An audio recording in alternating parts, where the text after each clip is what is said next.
chapter 9. This chapter is entitled The Behavior of a Perfect Person. Oh no.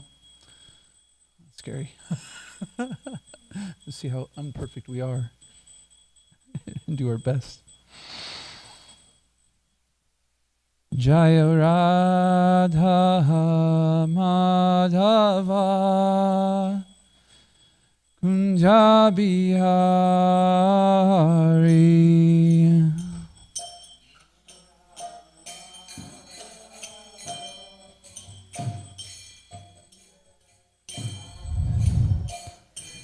Jaya Radha Madhava Kunja Bihari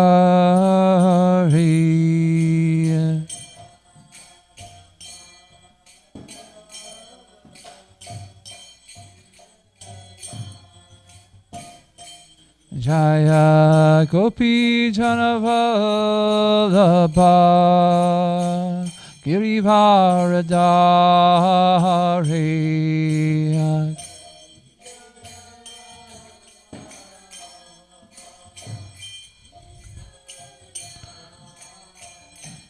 Jaya Gopi Janavallabha Girivaradari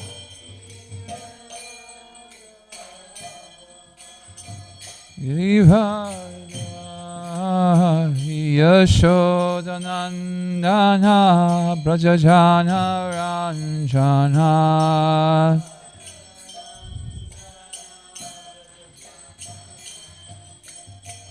Yashodanandana Brajajana Ranjana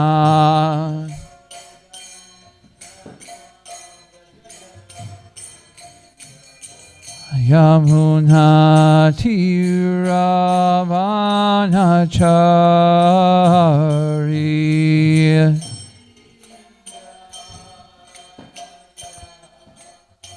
Yamuna Tiravanachari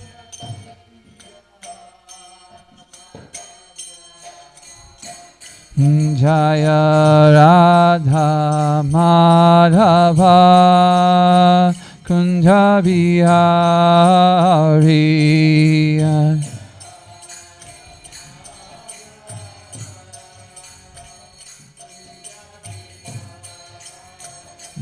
Jaya Radha Madhava Kunja Bihari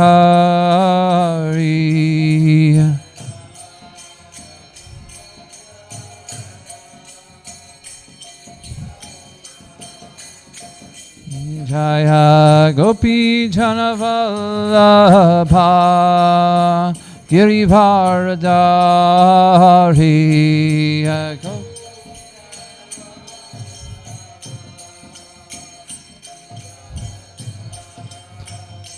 Jaya Gopi Janavallabha Girivaradari Gopi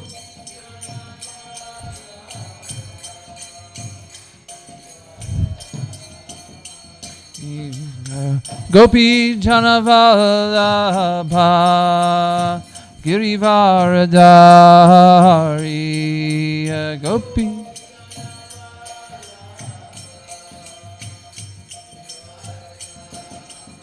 Yashodanandana Brajajana Ranjana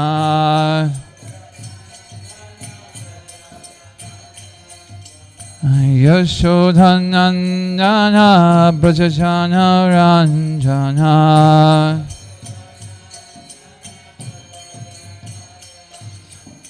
Yamuna Tiravanachari Yamuna Tiravanachari Jaya Radha Madhava Kunja Bihari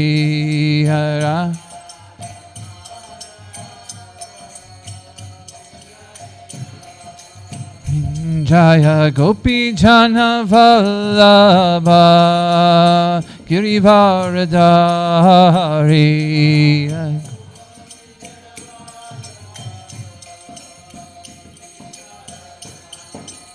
Yashodhanandana Brajajana Ranjana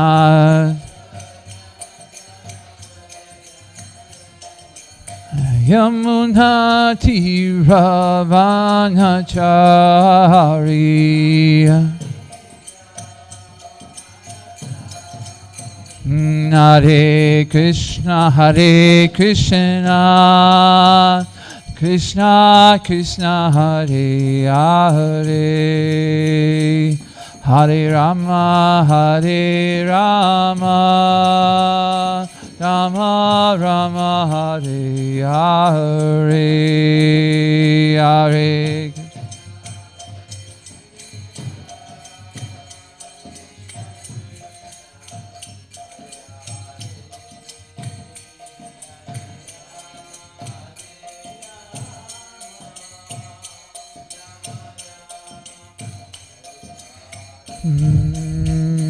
Hare Krishna Krishna Krishna Hare Hare Hare Rama Rama Rama Hare Hare.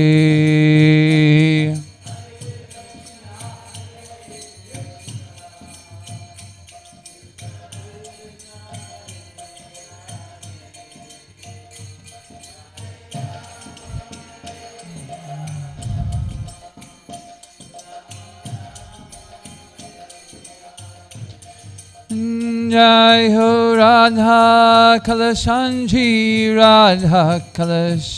Shri Radhe.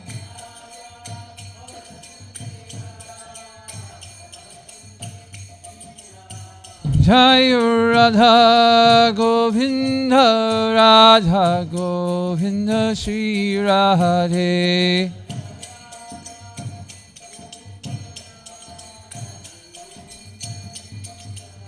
Jai Radha Shamasundar Shri Radhe.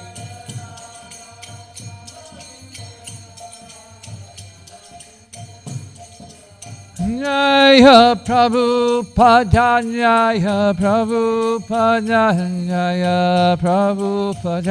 Srila Prabhupada.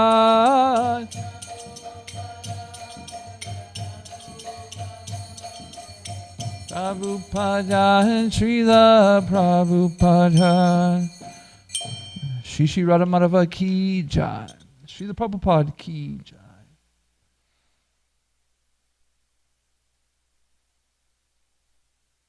Om Namo Bhagavate Vasudevaya.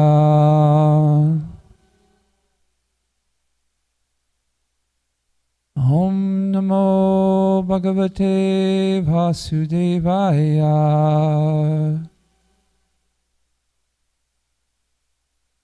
Om Namo Bhagavate Vasudevaya.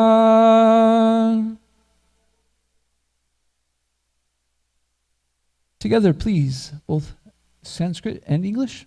Narayanam Namaskritya Naram Chaiva Narottamam Devyam Sarasvatim Vyasam Tato Jayamudirayat. Before reciting the Srimad Bhagavatam, which is the very means of conquest, one should offer respectful obeisances unto the personality of Godhead, Narayan, unto Narayan Rishi, the supremmost human being, unto Mother Sarasvati, the goddess of learning, and to Sri Vyasadeva, the author. Nastapreya Shabreshu Nityam Bhagavata Sevaya Bhagavati Uttamasloke Bhaktir Bhavati Naishtaki. By regular attendance in classes on the Bhagavatam, and by rendering of service to the pure devotee, all that is troublesome in the heart is almost completely destroyed, and loving service unto the personality of Godhead, who's praised with transcendental songs, is established as an irrevocable fact. Om Gyantimarandasya Gananjana Shalakaya Chakshuranmalitam yena tasmai shri guruve namah. I was born in the darkness of ignorance, but my spiritual master so kindly opened my eyes with the torchlight of knowledge. I offer my respectful obeisances unto him. Hare Krishna. Okay, we'll start with chapter 7, 13, text 1. We'll go to 10, titled The Behavior of Perfect Person. We're going to talk about the sannyasi at the beginning. Uh-oh, we don't have a mic. Hare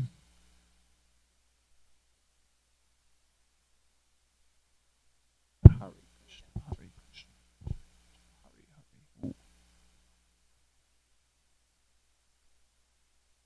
Thank you, Manjari Gopiya, for grabbing the mic.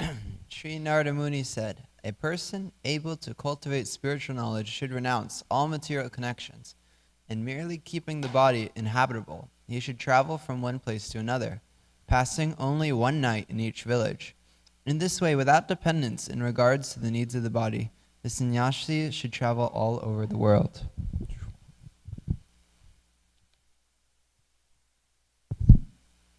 A person in the renounced order of life may try to avoid even a dress to cover himself.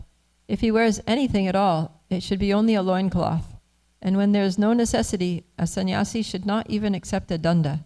A sannyasi should avoid carrying anything but a danda and a kamandalu.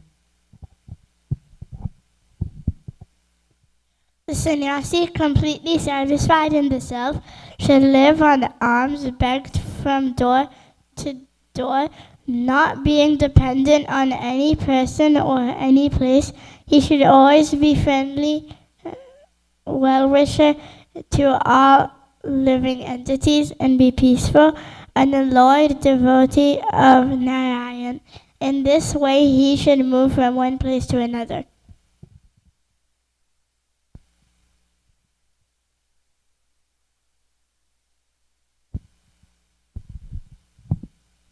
The sannyasi should always try to see the Supreme pervading everything and see everything, including this universe resting on the Supreme.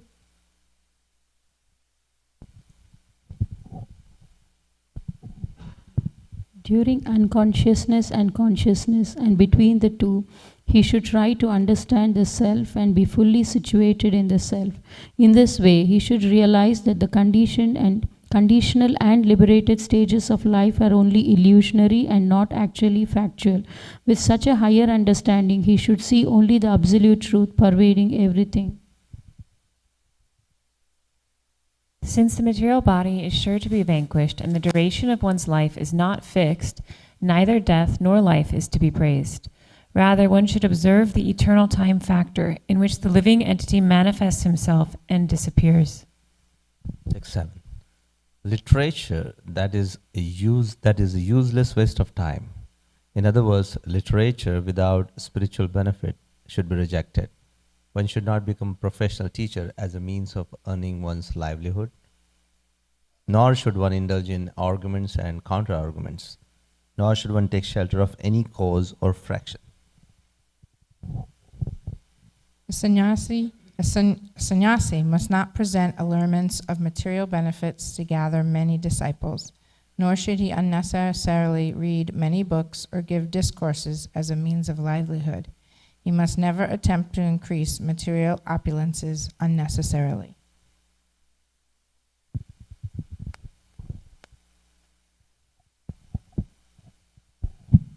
A peaceful, equipoised person who is factually advanced in spiritual consciousness does not need to accept the symbols of a sannyasi, such as the tridanda and kamandalu.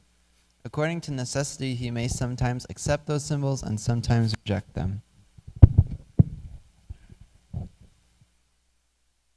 Although a saintly person may not expose himself to the vision of human society, by his behavior, his purpose is disclosed. To human society, he should present himself like a restless child, and although he is the greatest thoughtful orator, he should present himself like a dumb man. Who's ready to take sannyas? Raise your hand. Really? Can you imagine going door to door in a loincloth? I can't. Can't imagine begging alms every day. I like my stove, my oven. I like my Radha Kalashanji Mahaprasadam. Okay, 7-3-13-9.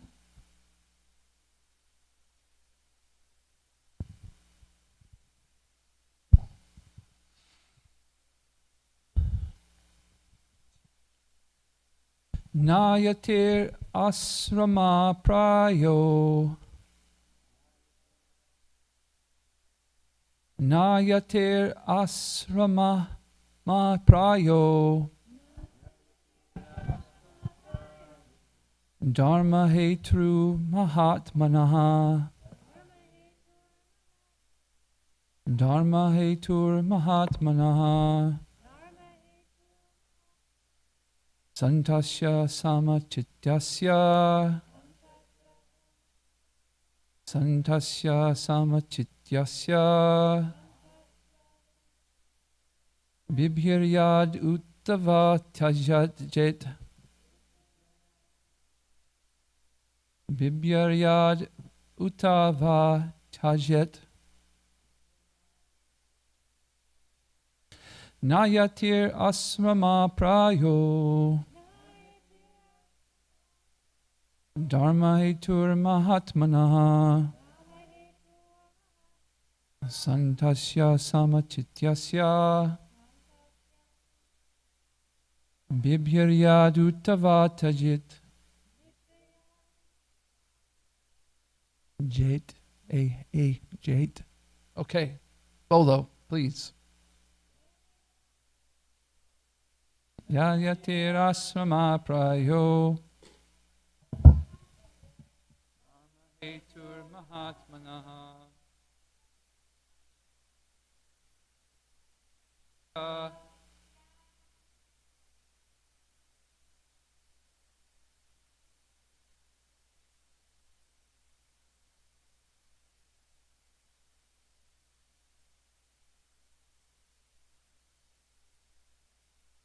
Atmanaha.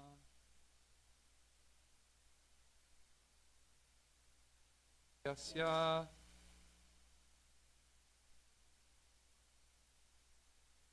Yaduttaha jayat.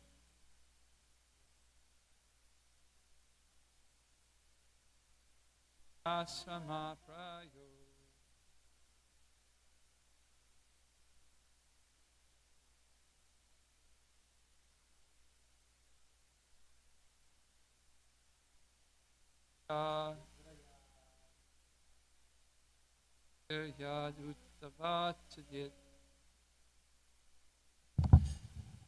Okay, let's go to the word for word meaning. Please, together. Na, not, yate, of the sannyasis. Asramaha, the symbolic dress with danda and kamandala. Raya, almost always. Dharma, hetu, the cause of advancement in spiritual life. Maha Atmana, who is factually exalted and advanced.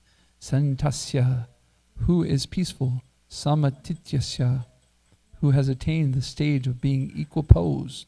Bibireyat, one may accept with symbolic signs. Uta, indeed. Va, or. Tajet, one may give up. Translation and purport. By His Divine Grace, A.C. Bhaktivedanta Swami, Srila Prabhupada Ki Jai. A peaceful, equiposed person who is factually advanced in spiritual consciousness does not need to accept the symbols of a sannyasi, such as the Tridanya and the Kamandalu.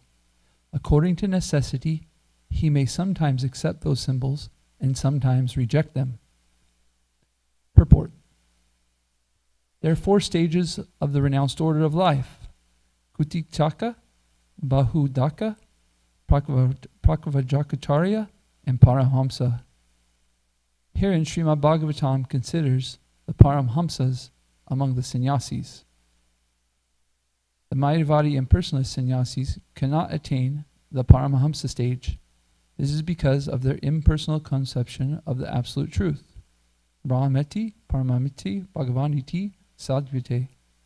The absolute truth is perceived in 3 stages of which Bhagavan, or realization of the Supreme Personality of Godhead, is meant for the Paramahamsas. Indeed, Srimad Bhagavatam itself is meant for the Paramahamsas, Paramo Nirmata Saranam Satam. Unless one is in the Paramahamsa stage, he is not eligible to understand Srimad Bhagavatam. Wow. For Paramahamsas or sannyasis in the Vaishnava order, preaching is the first duty. To preach, such sannyasis may accept the symbol of sannyasis, such as the danda and kamandala, or sometimes they may not.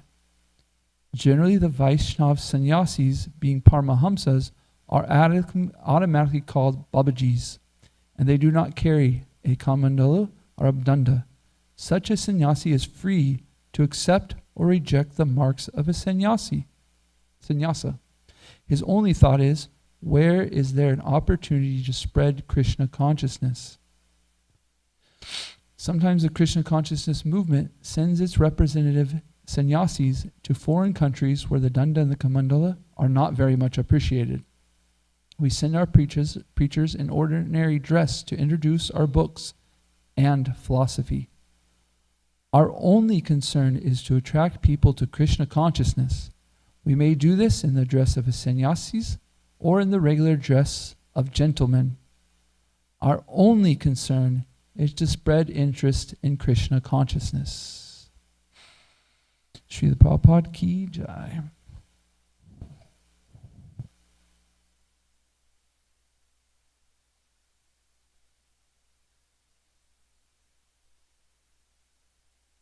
So, Srila Prabhupada mentions that there's 4 orders of the sannyas order. And here the Srimad Bhagavatam is talking about the Paramahamsa. So don't worry.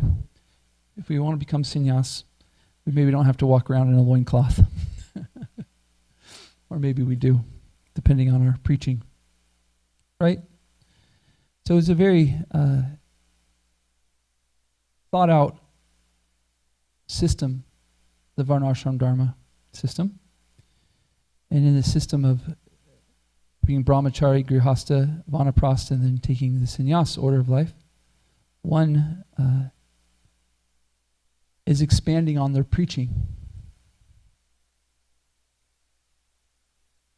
So we become grihasthas, and our preaching is more focused onto our family unit, right?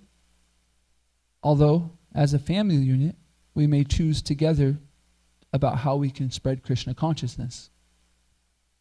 But because of the situation of making money and maintaining our grihastha ashram, our preaching sometimes is limited in the influence we can spread it. But we can be very progressive as devotees and think about how we can share our Krishna consciousness within our grihastha ashram in so many different ways, right? Bring cookies to the office. You know, devotees are doing these. Then, this thing happens where our children become of an age where they're not so dependent on us, right? And so naturally, the parents start asking, where am I? What's my position? What do I do? What's my service? Right? I've noticed in this in my life and my wife's life. My kids are 19 and 17. And so it's a change. It's a real shift in your consciousness. And you start asking yourself, okay, well, what is my position? What is my identity, you could say? How am I preaching? And my wife is doing really well, but I could see for the first while, it was really tough on her because she was like, I'm mom. And the kids, not that she isn't always mom, but there's a shift in the way that mom's identity is. You know, the kids aren't seeing mom in this way of so much necessity. And so there's this big life change when your kids start to get that age where they're not so dependent on you.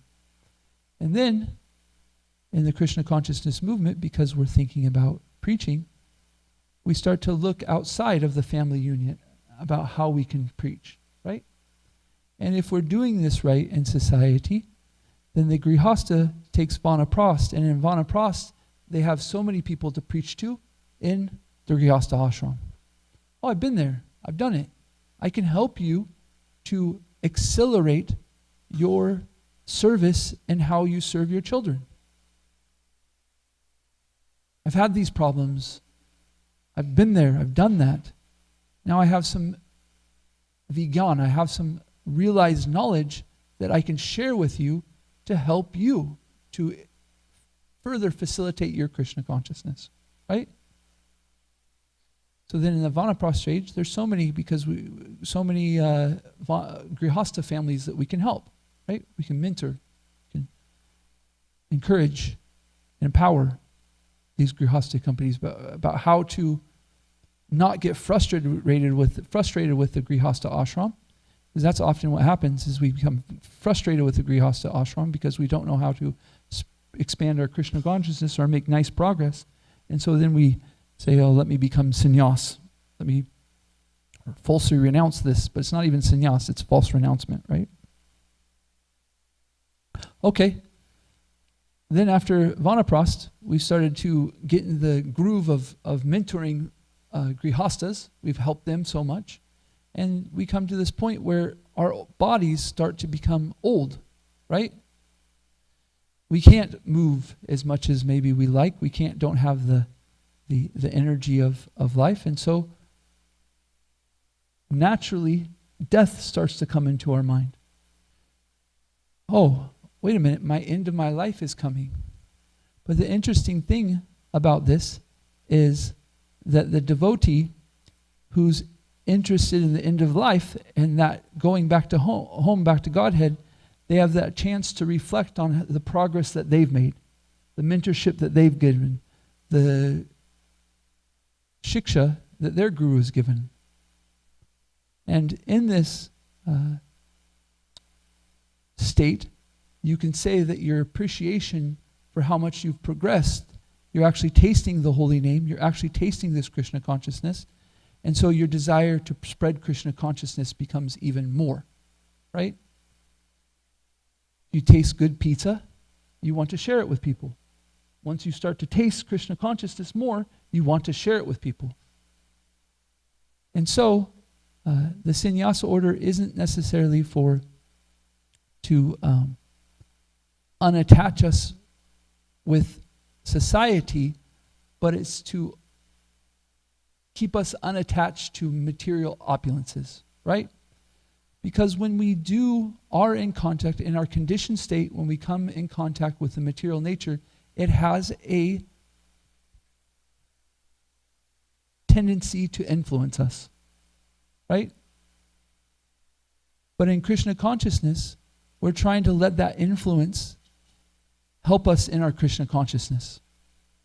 So, what does that mean? In the Grihastha ashram, we're parents, we're serving our children, we're serving our community in this way.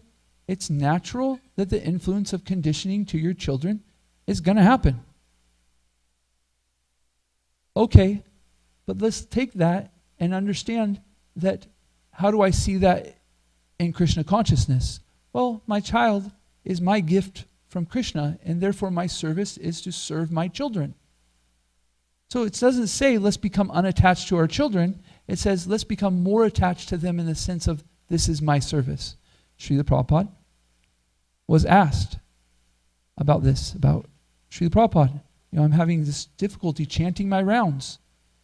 And I'm having these difficulties. And what did he say? He said, please look at your children like they're your deities. Wow. Look at your children as they're your deities. We're meant to look at the guru as the representative of Krishna, but can we get to the mindset or the perception that our kids are representative of Krishna? Wow. That takes a little bit of, or a lot of renunciation. It takes a lot of renunciation in the sense that we're not attached to our material bodies, that these are my children. I am going to tell them what I think they should do. It's more of these are Krishna's children, and I'm going to help them flourish in their service to Krishna, right? But then, like I mentioned, our kids become older, And so naturally, this shift in our influence, the influence of material nature shifts, right? Our children are like, hey, I want my independence. So, okay, where's our influence coming from from material nature? Well, we usually have spent so much time building a nice community, right? We've gained friends, we've gained connections, a network of people. Okay, how can I fit into this to help? How can I fit in here to serve? How can I mentorship? It's really natural. It's very beautiful, you know? And then you get to the end of life and you go, wait a minute, I'm about to die and I'm starting to taste Krishna consciousness. Let me find some way that I am removing myself from the material conditions so that I can best put myself in a position to, at the time of death, to chant Hare Krishna. And so Srila Prabhupada, in this purport, he's explained that the sannyasi is constantly thinking, how can I preach this Krishna consciousness movement?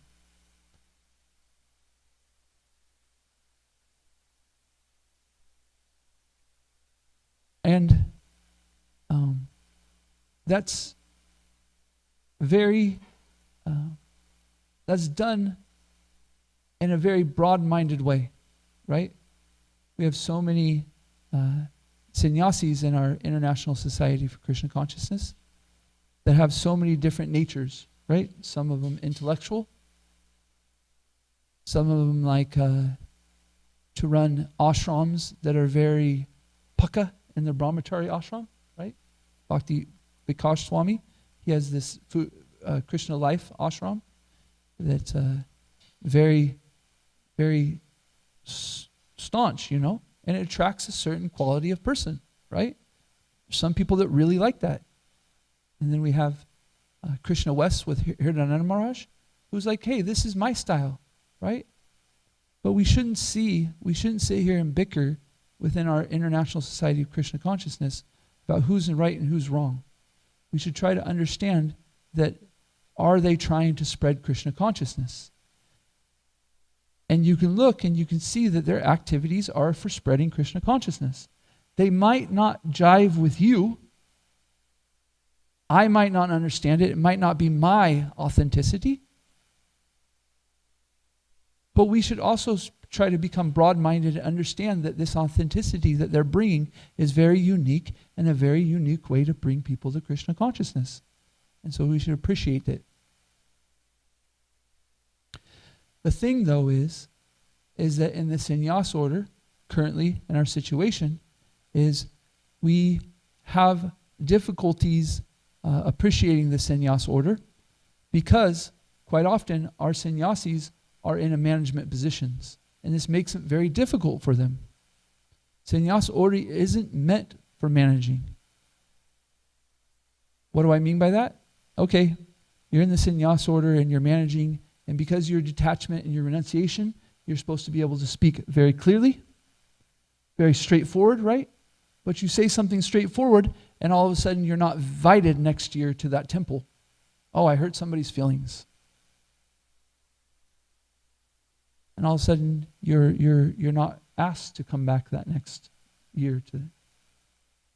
But us as grihastas, brahmacharis, and vanaprasthas, we're supposed to have this respect in the sense of the sannyas order that they are pulling us away from our attachments and trying to give us some clarity that we can't see. See, because of our conditioned state and going through this process of growing, it's often very difficult for us to have a perception of where we're at. Matter of fact, we surround ourselves with other grihasta families, and we kind of get into our groove, right? And so what pulls us in to that next, pulls us out of our contentment, our norm? Well, it's the sannyasi who's traveling around the world and has no detachment in the sense of, I'm not here to make you feel good or bad or this or that. I'm here to help you remember that the ultimate goal of life is to serve Krishna, right? And so sometimes they might say something that's a little bit piercing, right? So,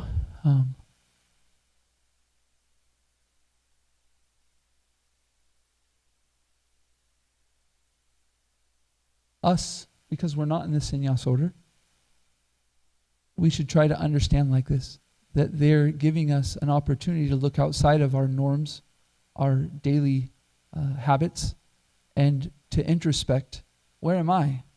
Am I serving my children because they're my children, or am I serving my children because they're Krishna's children? I heard one sannyasi talking about how he was encouraging one of his disciples not to cook for their children, but to cook for Krishna. And I was like, okay, that's nice, right? Because we do that, right? We cook, and what's on our mind is what this person likes. That's what he was saying. He was like, so please stop trying to cook what your kids like and start to try to think about what Krishna likes, you know?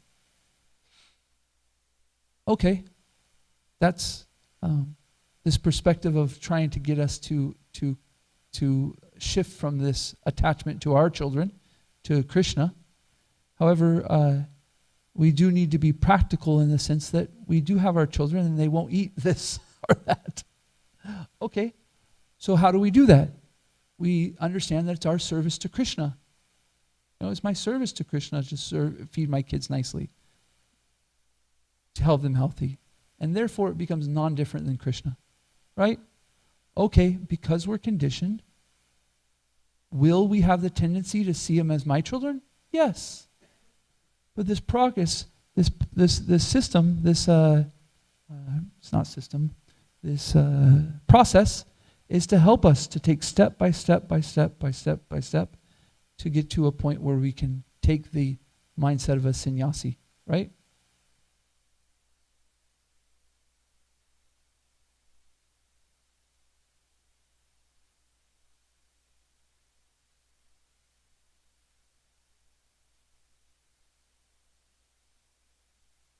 Detachment is a renunciation is very strong.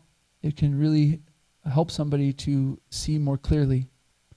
However, we have to be attached to the renunciation of material things and not to the renunciation of our service. As devotees, we're actually in a really cool position because what we do is we start to accept material energy and start to transform it in a way that is beneficial for Krishna's service, and it becomes spiritual energy. So we don't say no, no, no, no, no. We say, is this for my service? Is this something I can use in Krishna's service? How do I use it in service? And if you can't see how to use it in Krishna's service, you ask your mentor. You ask the Vanapras. You ask the person who's been ahead before you. And we get them their point of view, and they help us practically with the situation, and they teach us also how to connect it with Krishna. Right? 8:16. I'll stop right there and see if we have any questions, comments, thoughts, corrections. Are we ready to take sannyas? Let's go.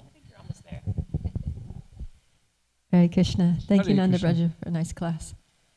Yeah, I was thinking in the purport that we read, Prabhupada started off talking about the stages of sannyas. So I'm not sure if there's like actual words to designate stages in other ashrams. Yeah, that's interesting. But I feel like there are stages in other ashrams. You know, if you look back at it's like, like with Grihasta, someone starts transitioning into Grihasta, maybe starting thinking about career, or thinking about marriage, right? There's a stage where you're just thinking about it, and then you start actually, engaging and earning money, and that's another stage. And then you have children, and that puts you in a totally different stage of Grihasta. Then your children are getting older, like you were saying. The children are older. Then it's like, there's like these definite marked shifts, in consciousness as you go through Grihasta ashram, Brahmacharya ashram, same thing. In the beginning you're like gung-ho, after you kind of like level out, and then maybe you start feeling like you're outgrowing the ashram or something, or you need to engage yourself in different ways in order to maintain that ashram if you plan to do it for life. And then, Vanaprastha ashram is like, it's like just beginning to, okay, so we're not going to be so romantically involved anymore. We're getting older. This is kind of like, it's finding itself up. And then, it's sort of a gradual detachment. And then sannyas, so Kutichak is the first one. And that's when the husband, he's still like at home, but he's living kind of basically in a shed in the backyard. He has his kutir.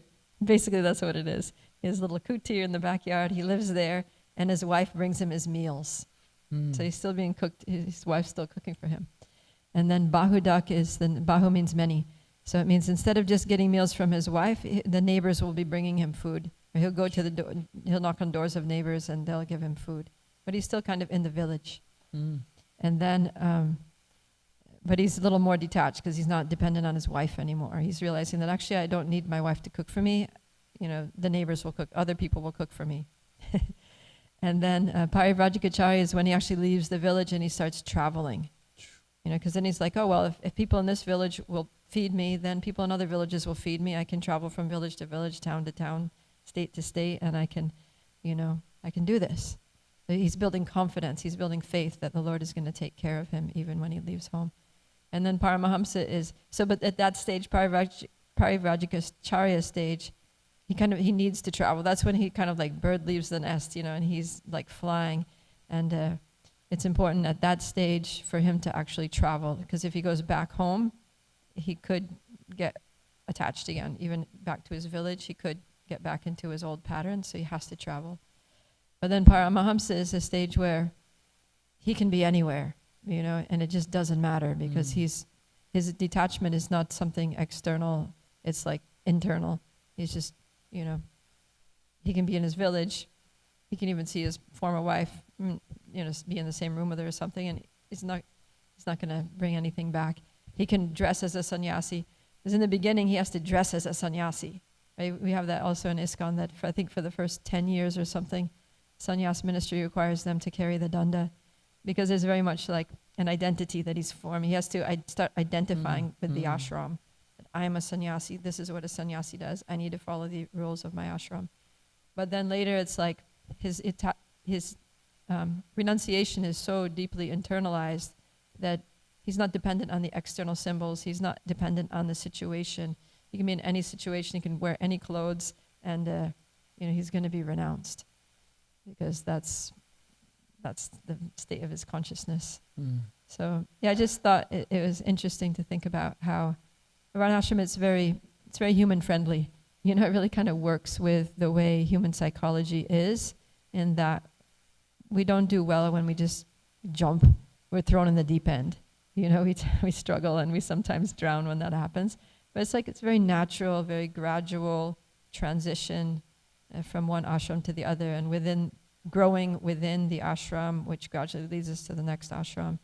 And then the Paramahamsa, he's just like, basically, life or death doesn't matter, because he's just on the transcendental platform. So he's and he doesn't have attachments to his village, his family, his danda, anything, his clothes, anything. He's just serving Krishna, and that's it. And he can do that in this world or the next world. It's all the same. Just some thoughts on topics.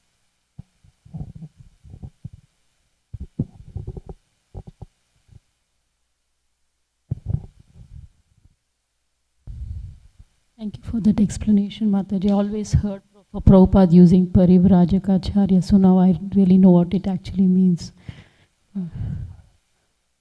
Paramhamsa. Yes. So now I know why they really call you. Thank you for nice class, Prabhuji.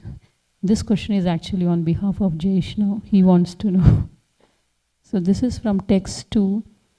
It says a sannyasi should not even accept a danda, and in the next line it says he should avoid carrying anything but danda and kamandalu. So he just wants to know why there is two opposites in the same paragraph. He wants to know what? I'm sorry? So in the previous line it says he should not accept even a danda. In the next line it says he should not accept anything other than danda. if he wears anything else.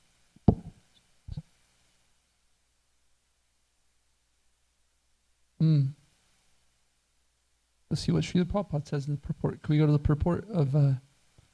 oh, there's no purport. Never mind. Okay.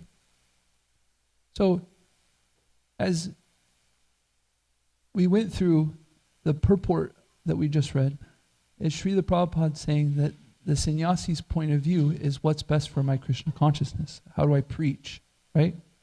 And so, whether he takes the danda or whether the danda is not necessary is because he's seeing, is this best for my preaching? Is this best for the other people? Is this going to help my preaching? So when there's no necessity, what would be, what my question for you would be, what, and when there is no necessity. So to a sannyasi, when is there no necessity?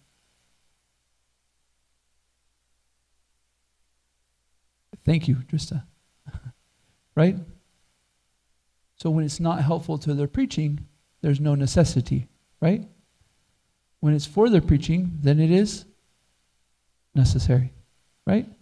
So Prabhupada Priya Prabhu was explaining that in ISKCON, they have the sannyasi carry their danda for 10 years, right? Why? Because it's necessary for their perception of how to perceive and how they've taken this order, and that's their preaching, right? So it helps them to identify, I'm in the sannyas order, and this is my preaching, and therefore I accept it, and so it's a constant reminder, right? So Srila Prabhupada called our tilak like a uniform, right? So when we put on our tilak, it reminds us subtly or consciously or unconsciously that we're devotees, right? Sometimes we just put it on and like don't think about it, but there's still behind closed doors, behind our thinking is, oh, I'm doing this because I'm a devotee. Oh, put it on, there we go. You know, I'm here to please Krishna, right? So the perspective of the sannyasis is this helpful for my preaching or not helpful for my preaching, right? Imagine you're on an airplane, you got your danda. It might be a problem, right? So, oh, let me leave my danda at home. You know, let me go. What do you think? What's your thoughts? You want to go tell your mom? Or can you grab a mic and say something? No? You're good? Okay? Where are you? Here? Here? Okay. Good, good, good.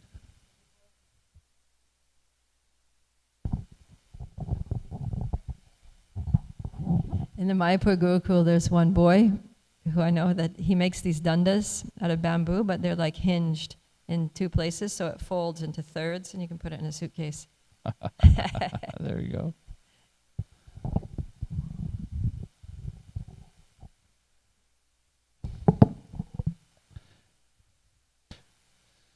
I really like to emphasize this part. We send our preachers, Srila Prabhupada says, we send our preachers in ordinary dress to introduce our books and philosophy. Our only concern is to attract people to Krishna consciousness.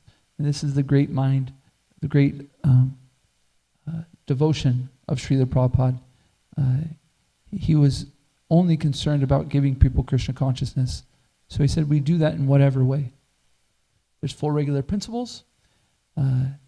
These things we don't do, right? But outside of it, is this good for spreading Krishna consciousness? You know? The other day I was on Facebook where all arguments happen, right? This person was saying, pizza, Srila Prabhupada was given pizza once, and Srila Prabhupada said, I've given you sandish, and you give me this pizza. What kind of nonsense is this? And the person was like, well, but think about this. The person was like, pizza's not bona fide. I was like, wait a minute, time out here. Let's take this on a personal level. Was Srila Prabhupada saying pizza was nonsense? Or that Srila Prabhupada gave somebody sandish because that's the thing he likes? If I say, I like this for my birthday, and you give me something I don't like, I'm going to kind of think you're nonsense, because I already gave you the instruction about what I want for my birthday, and you gave me something completely opposite.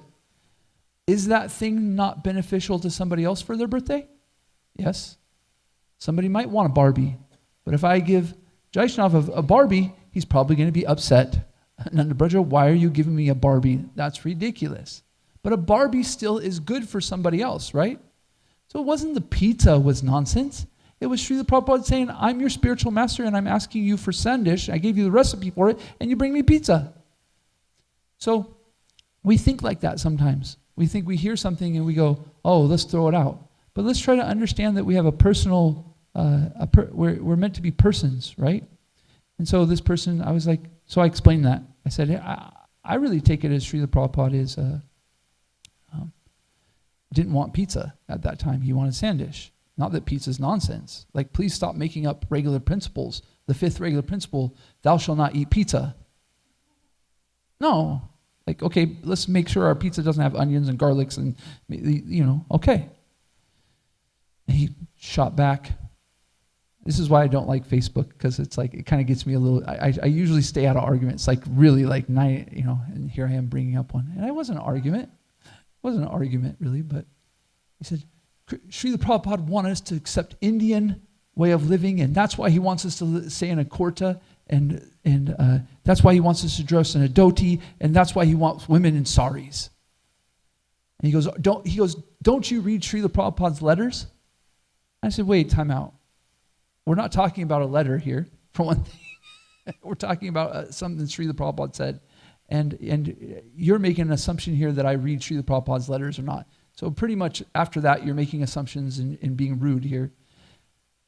Okay, and then I read this. I was like, copy, paste. I mean, look at it. It's like, it's right there. It's like, no, it doesn't say. Srila Prabhupada clearly in his purport, which he said is the law book for 10,000 years, is saying this. It's very clear. We don't have to talk about this conversation that Srila Prabhupada, not that there's not values in there is, but Srila Prabhupada put an emphasis on his books. By the way, we just had a big thing of Ridvik going on, and there's not one mention of this in Srila Prabhupada's books. Is it wrong or right? I don't know. There's a letter, I guess, or this or that. You know what? I'm not intelligent enough to get there. But when I read Srila Prabhupada's books, I sure as heck don't see it. So what am I supposed to do? But my point is we take Srila Prabhupada's books as his shiksha to us directly. These are the law books until we read it. Until we read something like, we send our preachers in ordinary dress to introduce our books in philosophy. Our only concern is to attract people in Krishna consciousness. We should take that very seriously. And we should also try to see the perception of what people are trying to do and how they're trying to preach, how they're connecting with people so that they can spread Krishna consciousness. Yes? Yeah, I was just thinking, as we were reading this purport, it was like, we just had Hridayananda Raj visiting, and this is like, it was just describing him. It was just like a description of his whole thing.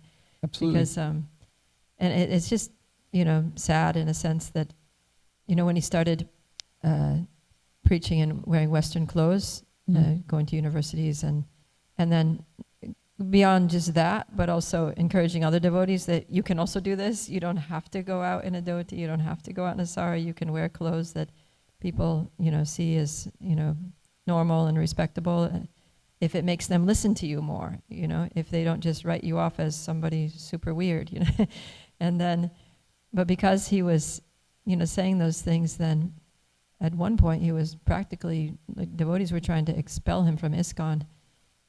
This is a deviation, and this is not what Prabhupada wanted. And anyways, he persisted, despite a lot of antagonism.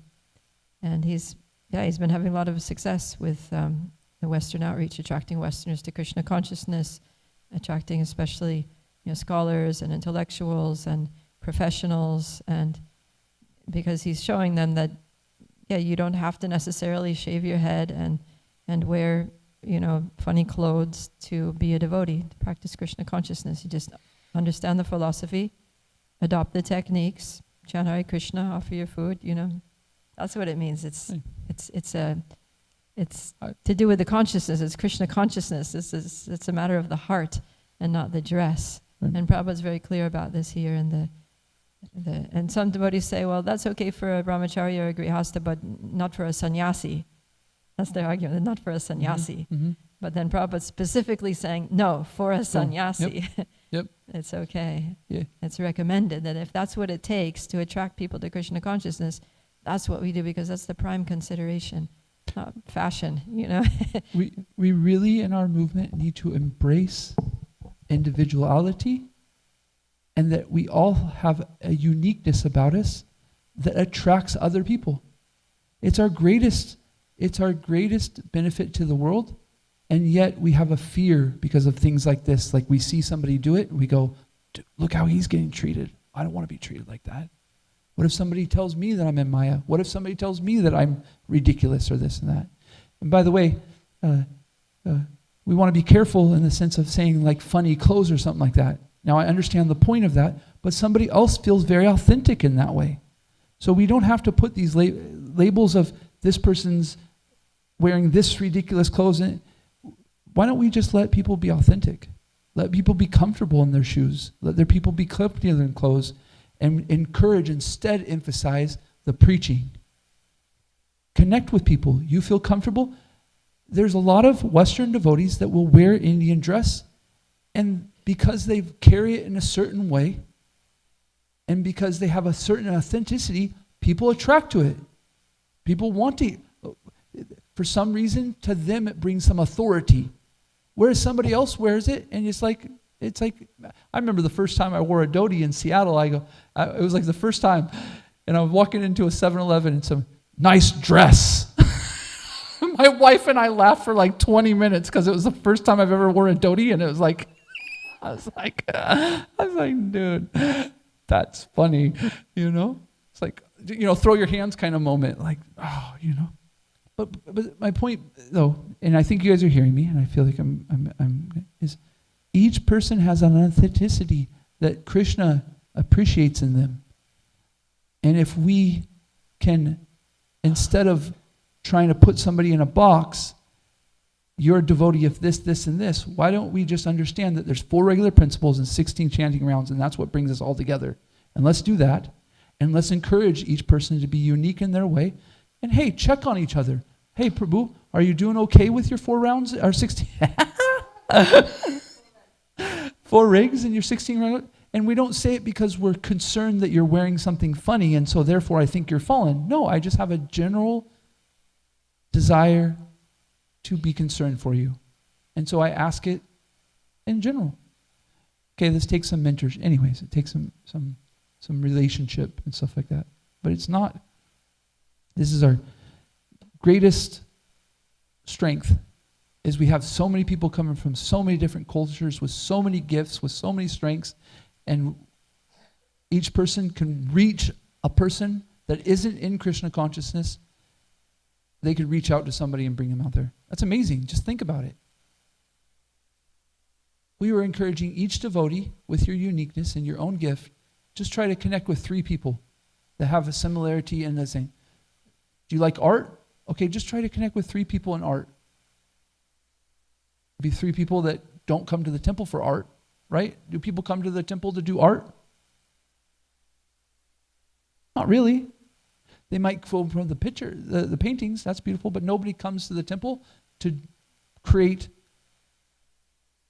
artistic expressions, right? Paintings and stuff like that. But if this devotee was just trying to connect with 3 people, not just, anyways, with 3 people from art, they'd be connecting with people that don't come to the temple necessarily. Anyways, sorry, that's my, I'll get off my pedestal. I'm sorry. Vyasa-san isn't meant for pedestals.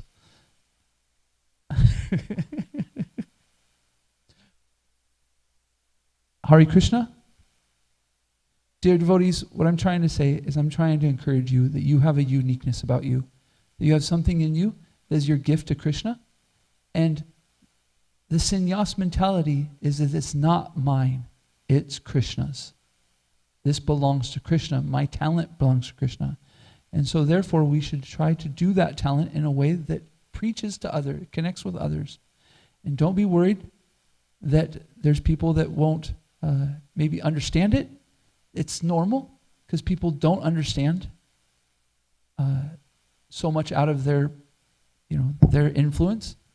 But if you do have an issue with it, then connect yourself with somebody who can encourage you in that way. Find somebody, find a mentor that does it and has gone through that.